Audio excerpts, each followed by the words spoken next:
Welcome back for another fun-filled evening of AP Chemistry.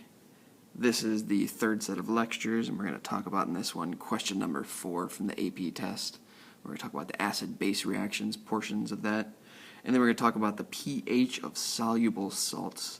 So salts that ionize in solution can adjust the pH depending on their identity, and we'll look at what causes those fluctuations in pH. The first thing that we're going to look at then is question number 4. So we've talked about the AP test, the free response section. There are 6 questions on there, and question number 4, which we did an entire unit on, deals with reactions in general. And one of the options of what those reactions could entail would be the acid-base reactions. So it's not a guarantee that there's going to be an acid-base reaction on there. It's very common, and we just need to be able to know how to identify what reaction is going to take place. So it's going to depend on the strength of the acid and the strength of the base.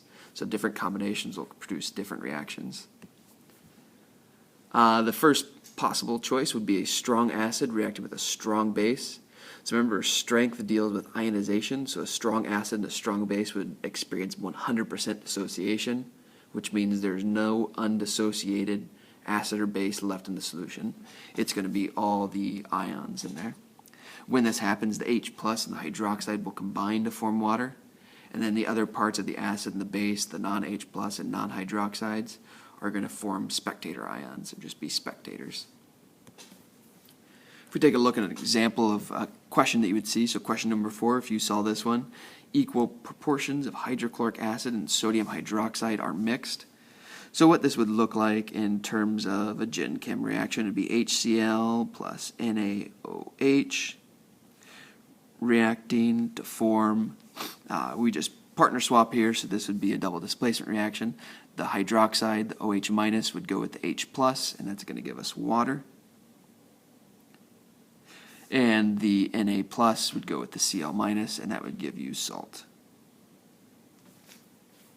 So last year, this might have been what you would put for this particular reaction, but now that we're doing spectator ions, now that we're doing net ionic equations, this is going to be a little bit different when we write this out. So HCl, since that is aqueous, really what that is isn't HCl, it's H plus and Cl minus. That's a strong acid, so it completely dissociates. There's no such thing as hydrogen chloride inside of a solution. It's going to be H plus, Cl minus. Same thing with sodium hydroxide. It's a strong base, so really what that is Na plus and OH minus. Those react to form water, which is a pure liquid, so it doesn't ionize for the most part. And sodium chloride, so that's really, since it's in water, Na plus and Cl minus, that's in there. So if we take a look at this reaction when it's written out in the full ionic form, so the ions are broken up as they're supposed to be, what do you know? Chloride stays chloride, so it doesn't really matter. Why do we even consider it if it's not changing? Na plus stays Na plus. Chemical reaction is about things chemically changing. Na plus didn't chemically change, so we're not going to write it in our reaction. So what we're left with in the end is H plus OH minus yields water. So really the only chemical change in a strong acid, strong base reaction is the H plus and the OH minus reacting to form water. This is what's known as a neutralization reaction because we're getting rid of the H pluses and the OH minuses by turning them into water, and so this neutralizes the pH of this particular solution. Since they are in equal proportions in this case, then we would say that, yeah, this is a neutral reaction then. So when we deal with a strong acid, strong base, the only product is going to be water. The only reactants are going to be H plus and OH minus. Nothing else will be chemically changed in the solution.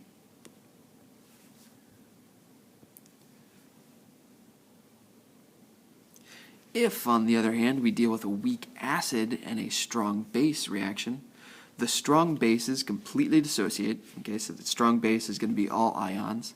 The weak acid, though, is only going to partially ionize, which means in the solution there's going to be some of the undissociated acid, there's going to be H pluses, and there's going to be the anions. So there's going to be 3 players coming from the acid. So that strong base, that hydroxide, is going to rip the H pluses off of the weak acid, and so it's going to help to kind of drive the equilibrium over by pulling off those H pluses. And so that will form water because you have the H pluses and the OH minus. But it's also going to form the conjugate base of the weak acid as well. So at this point, you guys should know how to name weak acids and weak bases, or all acids and all bases, because you know your common ions and you know the naming rules. So when you look at a problem like this, you need to be able to write the formulas. So nitrous acid would be with nitrite, so it would be HNO2, and potassium hydroxide would be KOH. So something you should know from question number 4, and this is always the case, anytime you're dealing with an alkali metal, a group 1 metal, they're always soluble. And so more often than not, anytime we're dealing with aqueous solutions, so something that's happening in water, potassium hydroxide or any group 1 metal is never going to be part of that reaction. It's always soluble, so it's never going to change. Just like the Na plus in the last reaction, it's not going to change. When we write out the equation, don't even bother to write it in there. So this reaction is going to be HNO2. That's a weak acid, so it's going to stay undissociated, so we'd leave it in there like that. And it's going to be reacting with just hydroxide. We're going to leave out that potassium because why bother to write it in there just to cross it out later? We know it's going to be gone. We know it's not going to change. So HNO2 reacts with the hydroxide. Like we said, this strong base right here, this OH minus, is going to rip those H pluses from the HNO2, and that's going to form water. And when it pulls those away, what we would be left with then is the NO2 minuses. So the hydroxide rips away the H pluses from the NO2, leaves it as NO2 minus, and gives us water. So this is what you would wind up with when you have a weak acid strong base. You would have your weak acid on this side, okay, because some of it's going to stay undissociated. Hydroxide changes it to water and NO2 minus.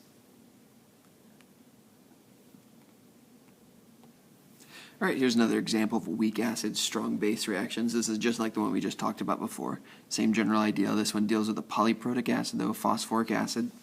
I'd say go ahead and pause the video right now, see if you can write out this reaction, leaving out the spectators, and then resume the video and see how your answer matches with mine. Go ahead and pause now. And welcome back. So for this reaction right here, phosphoric acid is H3PO4, and that is a weak acid, and it's going to react with sodium hydroxide. So sodium hydroxide, that sodium, we know it's going to be a spectator, so why even bother to write it in there? It's going to be OH minus. And so what's going to happen then is that hydroxide is going to pull away one of the hydrogens from the H3PO4. So remember, with polyprotic acids, the hydrogens are lost one at a time, so it's not going to rip away all 3 of those hydrogens, it's just going to pull away one. So when that happens, it's going to be H2O. And when phosphoric acid loses one hydrogen, it would wind up as H2PO4, 2 minus. I'm sorry, not 2 minus. Oops, just minus. Because it lost one proton, so its charge would change to -1. So just a couple things you should get here. Remember that you can leave out the spectator ion when we know what they're going to be. The hydroxide is going to pull away one of the protons, and if it's a polyprotic acid, we would wind up with still a couple changed on there. Since these are both 1 molar, so it's a 1-to-1 ratio, it's just going to pull off that first guy right there. So this would be the complete net ionic equation for this weak acid strong base reaction. All right, and then still dealing with polyprotic acids, when you see this slide, it probably looks identical, but what has changed from this one to the last one is we're dealing still with 1 molar phosphoric acid, but we have 2 molar sodium hydroxide. So that means for every 1 phosphoric acid, you're going to have 2 sodium hydroxides. So that's going to make a difference then in how we balance this. So H3PO4. And we're still dealing with sodium hydroxide, so let's leave that sodium off. But since it's a 2 molar, we're going to be dealing with 2 hydroxides for every 1 phosphoric acid. So what this is going to mean then is the first set of hydroxides, so that first mole of hydroxides, is going to take away one of these protons and give us the H2PO4 that we had last time. And then the second mole of hydroxides is going to take away that second proton. So we're going to use up that first mole of sodium hydroxide, then use that second mole of sodium hydroxide. And when it does that, it's going to give us H2O. And of course, it'd give us 2 waters. And we would be left with now HPO4, 2 minus. So since we have double the amount of hydroxides, we can take away double the amount of hydrogens from the phosphoric acid. You know, and if we had 3 times the amount of sodium hydroxide, that means we could take away all 3 of those protons and produce just phosphate at the end. Okay, so it does matter the equivalence ratios of phosphoric acid and sodium hydroxide. If you end up having enough hydroxides, you could pull away all of those protons. You know, this was sulfuric acid, kind of the same deal. It's a diprotic acid, so 2 molar would take away all of those protons. So do check out the concentrations. They will make a difference in some cases. All right, I lied. All of these practice problems aren't going to be dealing with question number 4. This question right here, 20 milliliters of 1.5 molar potassium hydroxide, a strong base, is added to 50 milliliters of 3 molar acetic acid, which is a weak acid. So this wouldn't be a kind of question that you would see on the question number 4. Typically, you don't have to do anything with stoichiometry in the equation part, but this would be a very common question 1 or question 2, which deals with calculations. So this one wants you to find 2 things. It wants you to find the moles of hydroxides that has been added, and it wants you to find the moles of acetate that are in the solution. So to do the first part, to find the moles of hydroxide, you need to recognize that potassium hydroxide is a strong base. So that means if we have 0.020 liters of the solution, and in the solution there is 1.5 moles of potassium hydroxide, which really is just hydroxide, 1.5 moles of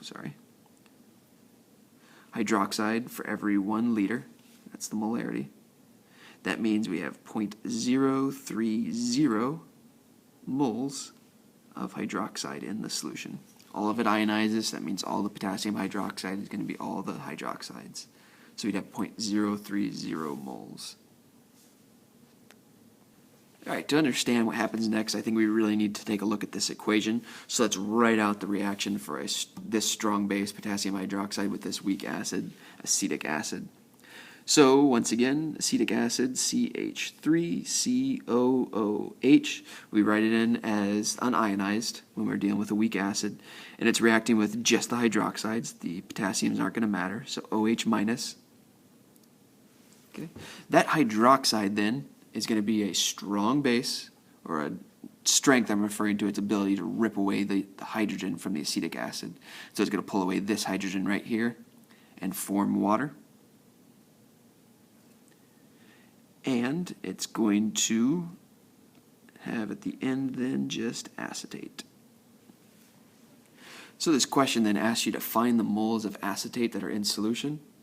To do that, we're going to have to look down here. So hydroxides, which has a very, very high pull for those protons, there's not going to be any hydroxides left if they don't have to be.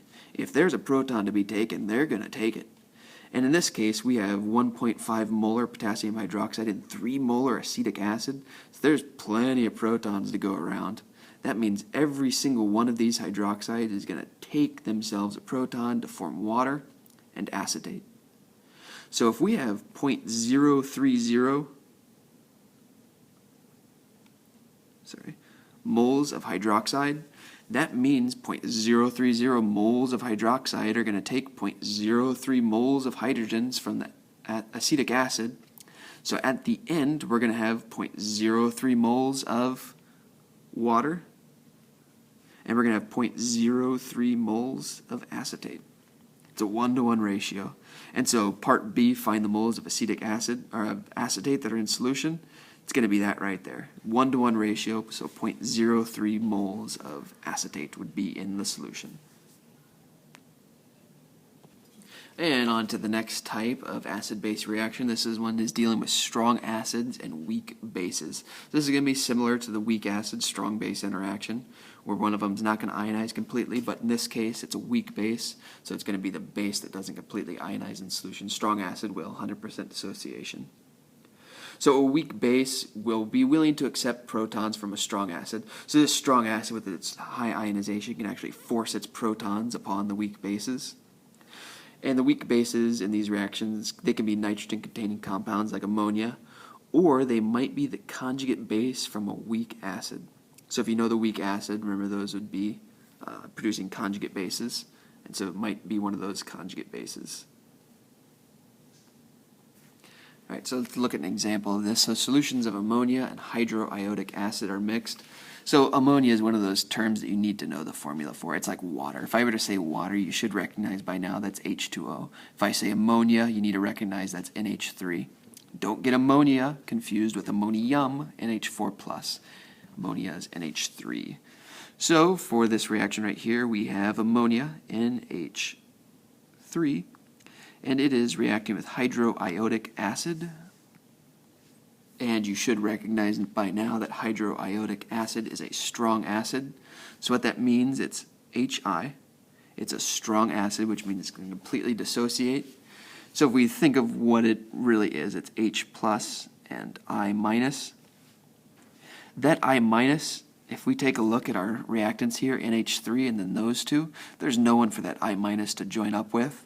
And so it's just going to be a spectator. It's going to stay I minus on both sides of the solution. So when we deal with a strong acid, we can leave out its anion. The only player that we're going to be concerned with is the proton, so H plus. So when NH3 and H plus react, they would form ammonium, NH4 plus. And that would be it. Okay, so we just leave out that spectator, that I minus. If we were to write it in, it would stay I minus on both sides of this reaction, so why bother? So when you look at one of the question 4 reactions, you see a strong acid, you see a weak base, just know that it's going to be that weak base with a proton forcing itself upon it, giving a product at the end. And it's typically one product if you have a strong acid, weak base. That would just be the combined efforts of the proton and the weak base.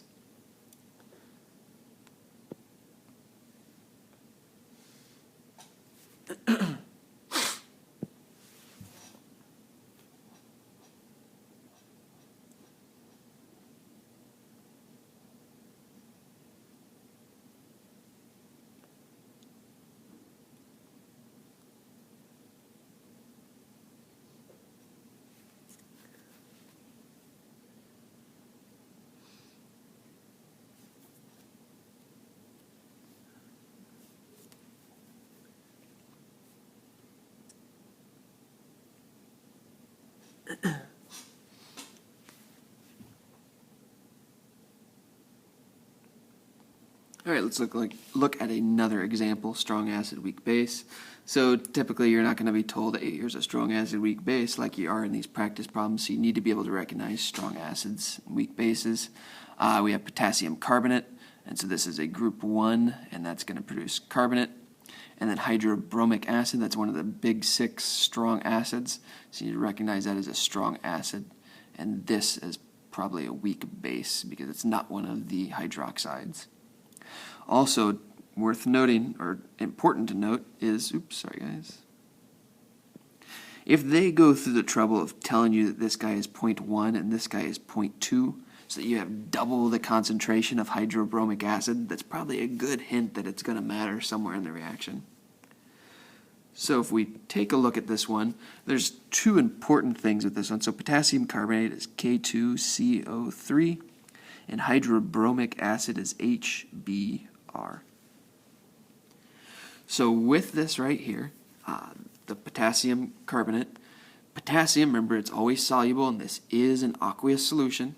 So since potassium is always soluble as a group 1 metal, we're not going to need to put it in our equation at all. If it's soluble, if it's always soluble like a group 1 metal, we're not going to bother to write it in. So really carbonate is who we're concerned with.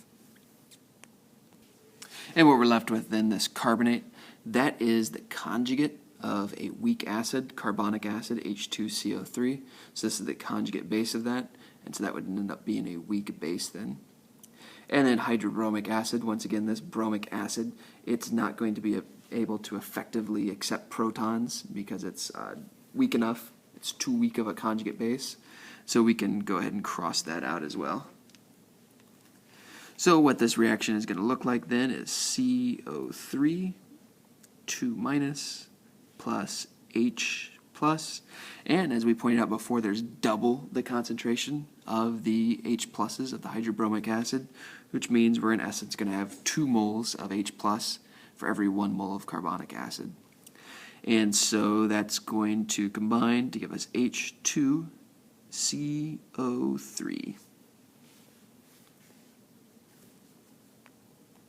However, something you need to know from now on is that H2CO3, carbonic acid, is not a very stable molecule. H2CO3 actually decomposes into H2O and CO2. Okay, so in soda pop, when CO2 is dissolved, it creates carbonic acid, but when you open the pop, the bubbles come out, so that's releasing the CO2 and just turning it to water. That's why flat soda doesn't have quite as much kick as bubbly soda, because it loses some of that acidic sourness that we crave. Alright, and just to, I moved it up a little bit. If we take a look at these two reactions, so these two reactions are going to happen in step, so it's going to happen almost instantly. CO3 is going to react with H plus to form H2CO3, which is fairly quickly going to decompose into H2O and CO2. So we don't want to write two reactions, we want to say overall what actually occurred.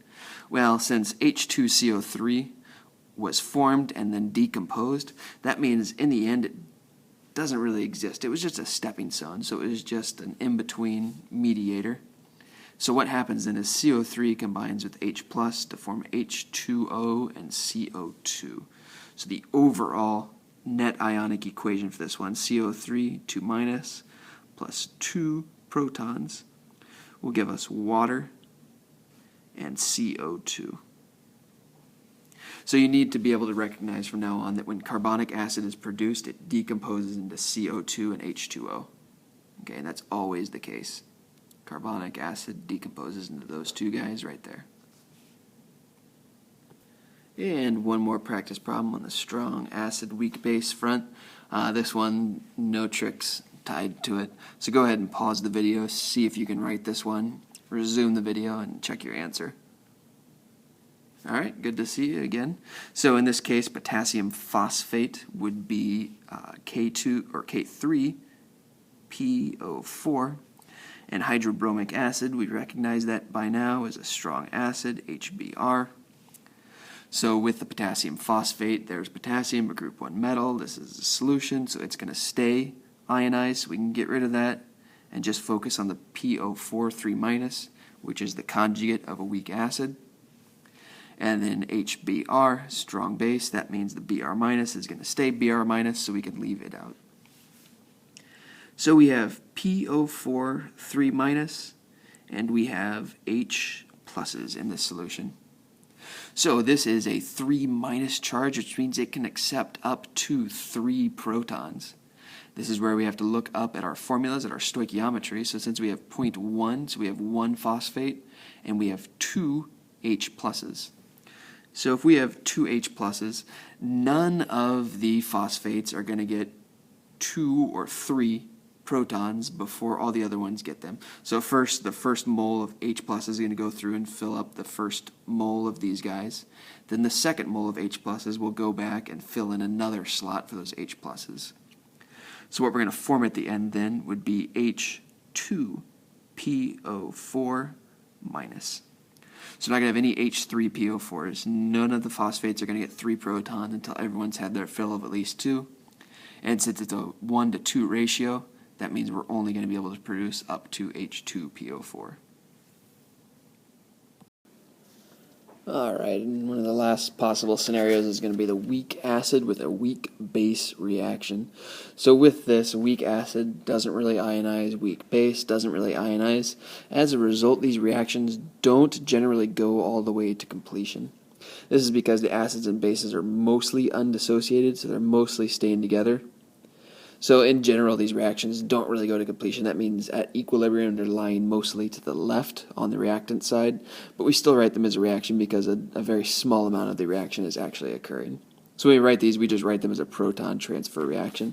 What that means really then is when we see these type of reactions, we write them as a Bronsted-Lowry reaction. So you want to just do the proton transfer, so identify your acid, transfer a proton from the acid to the base, just following the proton donor, proton acceptor rule.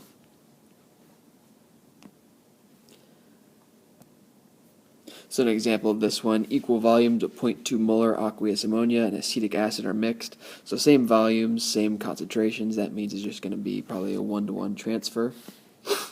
So aqueous ammonia is NH3, and it's reacting with acetic acid, which is CH3COOH. So there's not going to be any spectators here because it's happening aqueous solution. Both of these are weak, which means both of them are going to have some unionized in their solution. Since they're both going to be undissociated, it's going to be at equilibrium. And if we draw on the proton transfer here, so acetic acid is going to be our acid, and so it's going to donate a proton to the NH3, which is going to be our base. So there's our acid, there is our base. So as a result, we're going to get CH3COO minus, there's our acetate that lost its proton, and NH4 plus, that is ammonia's conjugate acid as a result. So this type of question right here is going to be fairly common on the question 4. You'll see these with weak acid, weak base. And then as a follow-up question, so remember question number 4, you have to write a reaction, then I'll ask you a 1-point question, might be some stoichiometry, might be a little fun fact. The fun fact for reactions like this is they'll ask you, who's the acid, who's the base, who's the conjugate acid, who's the conjugate base. So remember that since ammonia is coming from the base, that means it's going to be the conjugate acid.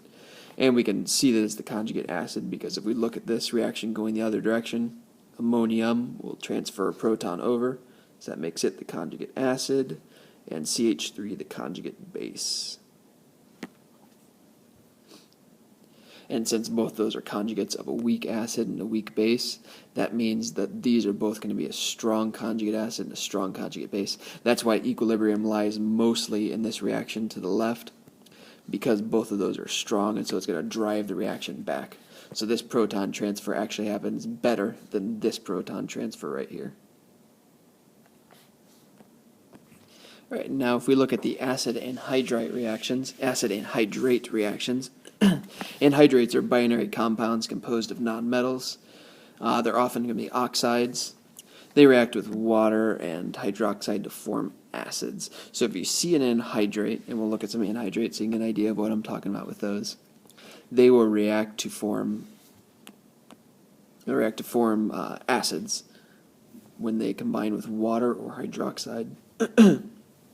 More often than not, if you see an anhydrate and they're telling you that it's reacting with water or it's reacting with hydroxide, you can assume that it's going to be one of these acid anhydrate reactions.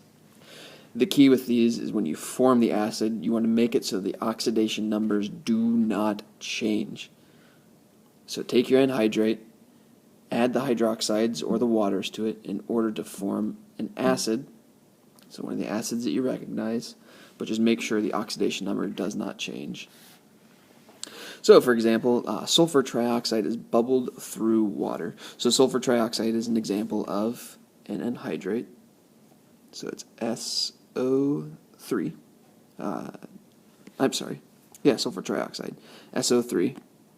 And anhydrate, meaning no hydrogen. So we can look at this and we see it's an oxide, 2 nonmetals.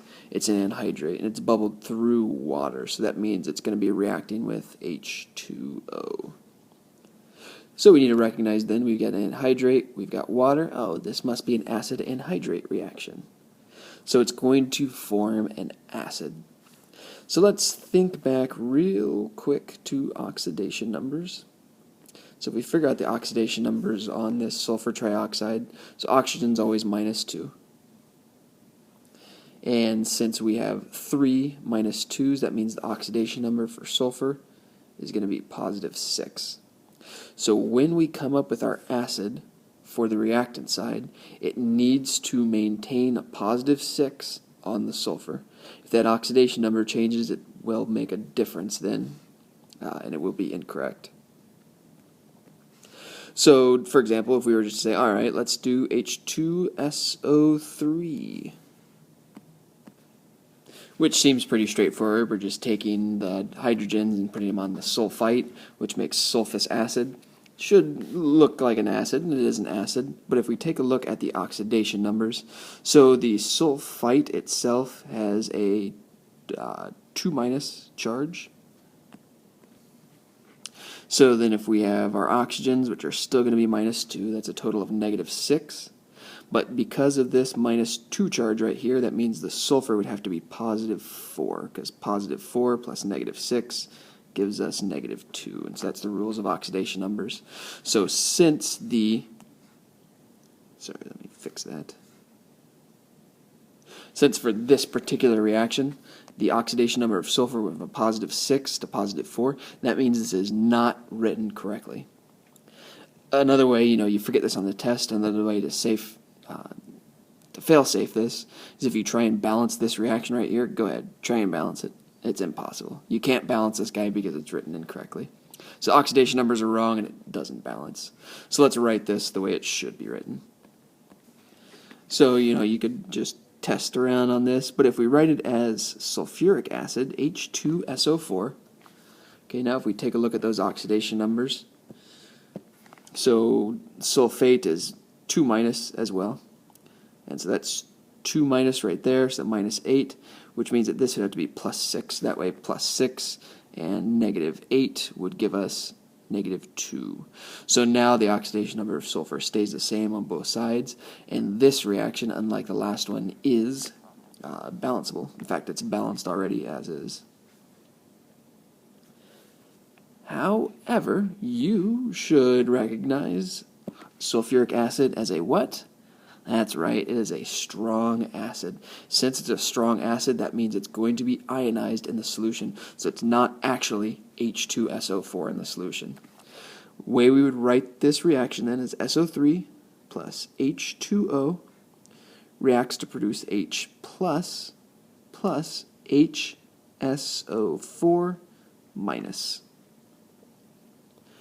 Okay, we write this hydrogen right here as ionized off because it's a strong acid, so it comes off. We don't take both of them off because HSO4 minus is not a strong acid. That would be a weak acid. It's not going to lose that hydrogen right away.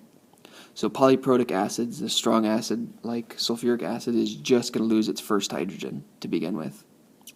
So the way we would write this equation then would be just like that. So here's another example. Sulfur dioxide is bubbled through water. Different anhydrate. Go ahead and pause the video, give this one a shot, and check your answer on here. Okay, so sulfur dioxide is SO2, and it's being bubbled through water, so H2O. And when we write this one, we come up with the acid that we're going to use this time is going to be sulfuric acid, H2SO3. So this way, the oxidation number on both of those sulfurs, if you check them out, would be +4 in both cases. So the oxidation number is staying the same. It is balanceable. And now it is written correctly. And so since H2SO3 is not a strong acid, since it is weak, we're going to draw it undissociated. So just like that, we wouldn't break off any of those guys. And the last anhydrate reaction we're going to look at, this time we have sulfur dioxide gas.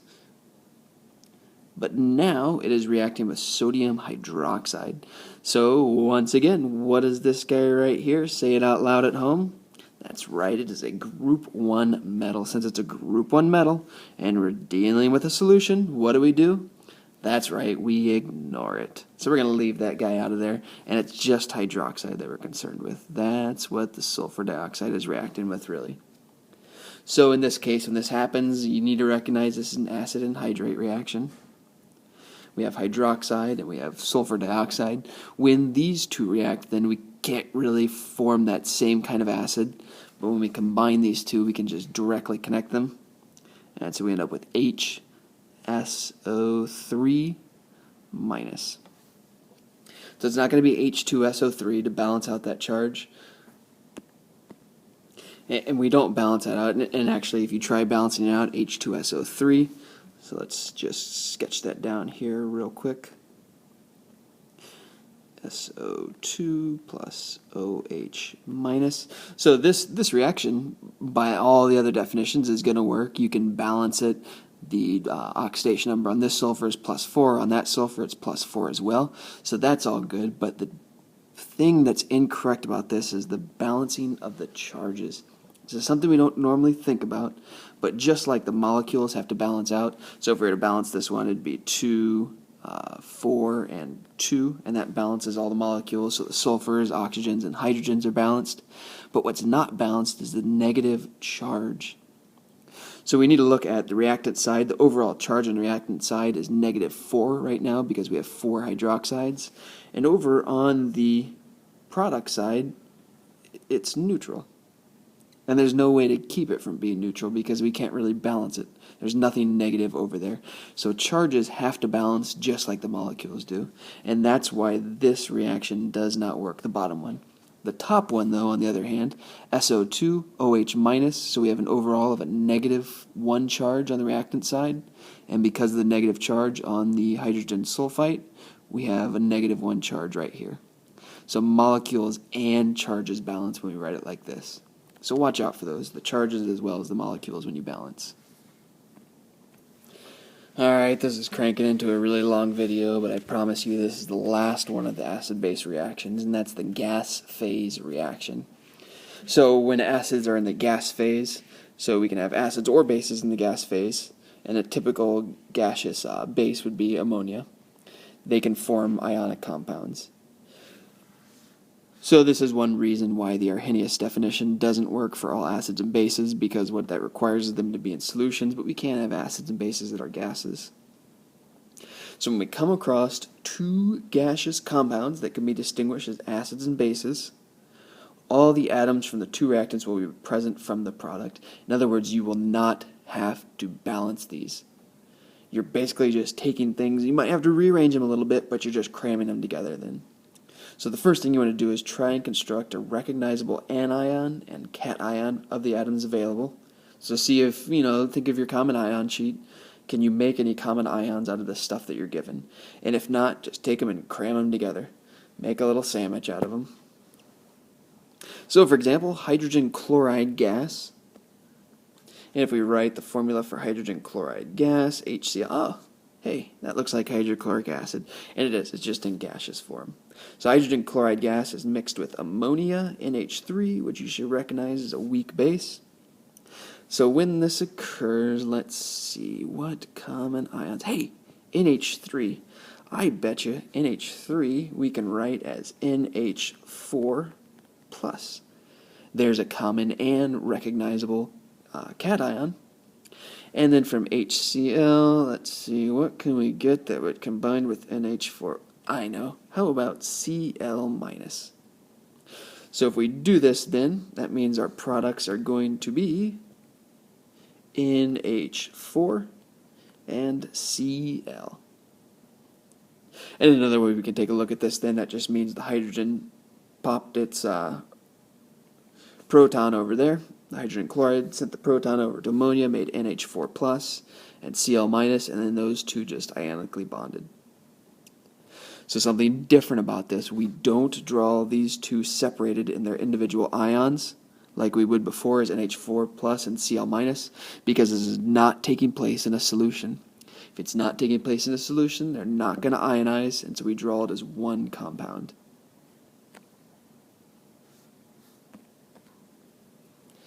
Alright, we're going to reach a little bit back into our memory from this one. So molecules also act like Lewis acids and Lewis bases when they are in the gas phase. So this is how something that's in the gaseous phase can be defined as an acid or base. So here we have phosphorus trihydride and we have boron trichloride. So if we look at these two, and they're going to react to form this big molecule right there.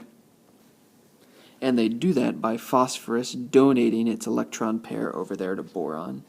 And if we think back to Lewis acid-base definition, a Lewis acid accepts electron pairs, so that means that this guy is going to be an acid. And the base will donate those, so that means that this guy is our base. So both these will be in the gas phase. And if we look at this molecule right here that they formed, it's basically just taking these two over here and cramming them together. So that's going to be how the acid-base reactions happen in the gas phase. So let's take a look at another example. Boron trichloride, which is BCl3, reacts with ammonia gas, NH3. So when this occurs, can we create any commonly known ions out of these guys? Well, we can't make NH4 plus out of this guy because there's no hydrogens to come from him. We can form Cl's out of this guy, but B bonding with that guy won't make any common ion. So I don't really see any common ions we can form out of these guys. So what's rule number 2 then? We cram them together. So let's just take those guys and we will call this molecule BCl3NH3. Which in all actuality turns out to be correct because ammonia NH3 has a lone pair right there, and BCl has no lone pairs, so NH3 is going to donate its electrons over there, and it's going to form this big molecule that we just sketched out. So there we go. So this is why it makes sense for this to happen. It just means that these two are undergoing an acid-base reaction in the Lewis definition of an acid-base reaction. Whew, that was an intense video with a lot of information. So hopefully you guys caught a little bit of it. You can go back and refresh yourself on this video, come through it in pieces. We're going to get some practice problems in this, and really that's the best way to learn this stuff is just to practice, practice, practice. So you get that practice sheet, watch the video while you're practicing, so you can kind of slowly start to catch up on what all these different reactions are.